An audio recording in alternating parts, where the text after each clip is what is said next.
Hey everybody, thank you for checking out Trent Roman Golf. Today we're going to take a look at the yips, and in particular, the putting yips. We're going to talk a little bit about the different types of yips, and then we're going to talk about how to attack or confront your putting yips. Thanks for watching. Let's do it.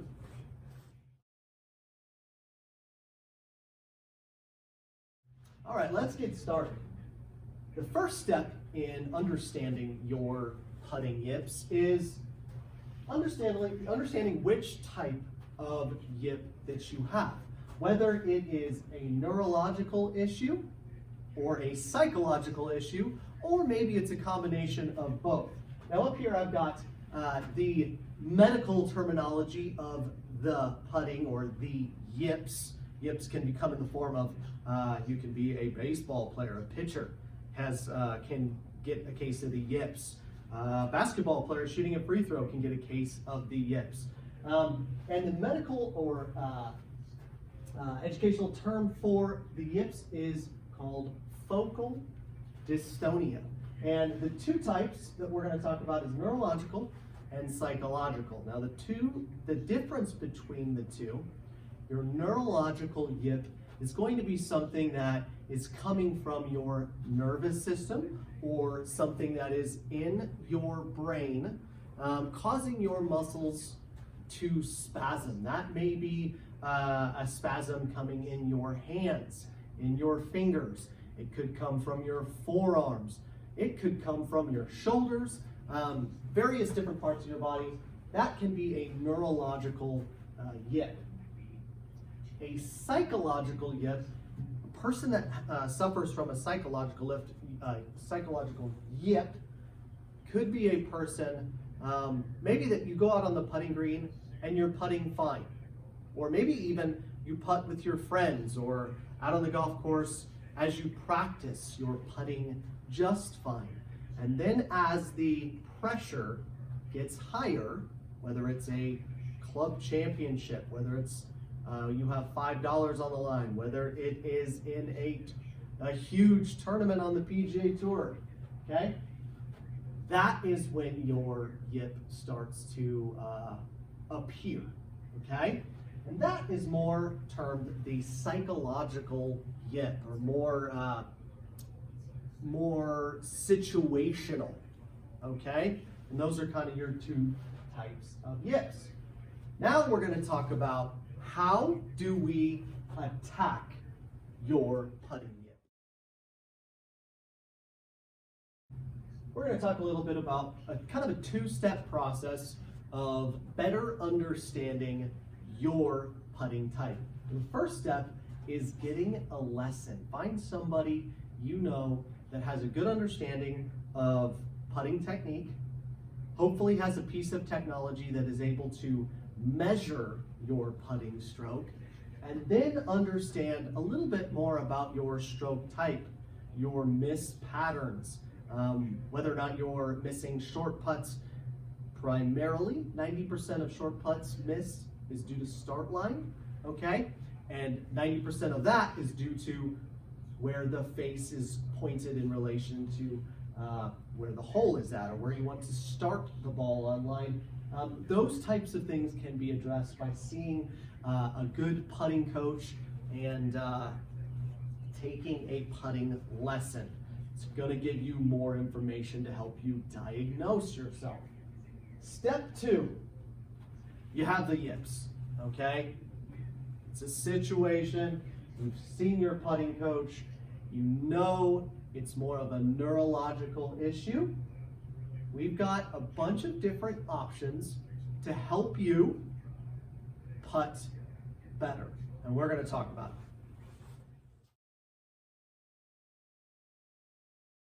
it. Okay, step 1, we'll talk a little bit about routine. If you are someone who has a little bit of performance anxiety, so that would be someone, it's more of a psychological issue, more of a psychological yip, you can address some things like your routine. And that starts from as soon as you arrive at the golf course. Slow everything down. What the best players in the world are really good at is slowing down their breath rate, slowing down their walk, the cadence to everything they do that day, okay? And it starts from the moment you wake up. That will help you psychologically deal with that anxiety that you might feel over that particular putt in this case, therefore causing your yip. So that comes from routine. As you are warming up, add a little extra time for yourself to warm up before that round of golf. As you are walking or getting out of the cart to walk up to that shot, to walk up to the green, slower walking, slow down that cadence to your walk. As you're going through hopefully you have some sort of a routine that you do when you're putting.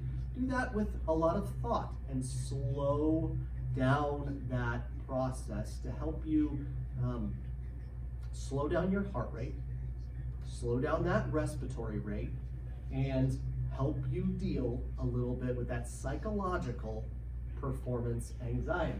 Okay, once you've done that, there's some ways to kind of rewire your neural pathway, okay? The yip, the psychological or neurological yip, is a pathway that causes your muscles to overreact, okay? Causing you to get tense, causing you to yip the stroke. We need to address that, face it head on, and then find a way to reroute that neural pathway to help you putt better. That can come from change in putter grip. You see the best players on the PGA Tour and LPGA Tour, there are 100 different grips. 200 guys on the PGA Tour, 100 different putting grips that you will see. So try a different putting grip. Doesn't necessarily have to feel comfortable.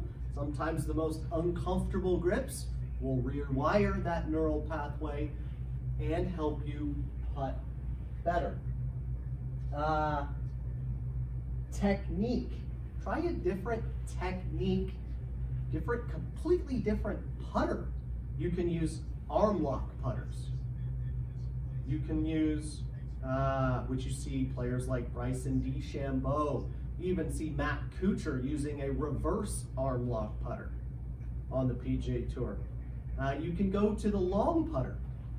Somebody like Lucas Glover would be the most famous case this year from the PGA Tour. Back-to-back winner, basically resuscitated his PGA Tour career, almost made the Ryder Cup, all from going from basically full-blown putting yips, trying out this longer putter with the help of a psychologist and doing a little more psychological work. He has become a really good putter on the PGA Tour. So that was with a new putter. You can even try, if you're a right-handed putter, try a left-handed putter. I've seen some of the best, some really good players switch, going, right-handed player going to a left-handed putter, and completely resuscitates their putting ability using different neural pathways, probably pathways that have never been used before, going from right-handed to left-handed, but that's what it takes to try to rewire and work on those yips. Finally, some of the smaller things that might be easier, try a new putter, okay? Different head style, whether you're putting with a blade or a mallet, okay? Heel shafted versus center shafted. I really encourage people that putt in general to use high MOI putters, preferably those face balanced putters. Usually they come in the form of like a center shafted type putter. MOI, moment of inertia, means resistance to twisting. We won't go down that rabbit hole, but if you're struggling with putting, it is a putter or a putter style and technology that can really help you deliver that face consistently. And like I said in the beginning, it is 90% of your putt is start line, and that is from where that putter face is aimed at the point of contact. So if you can use those high MOI putters, that'll give you a much better chance of delivering that face more square and delivering the full force of your putting stroke into that golf ball. Putter head won't quite twist as much, and you'll be happy you did so if you don't have that high MOI putter already.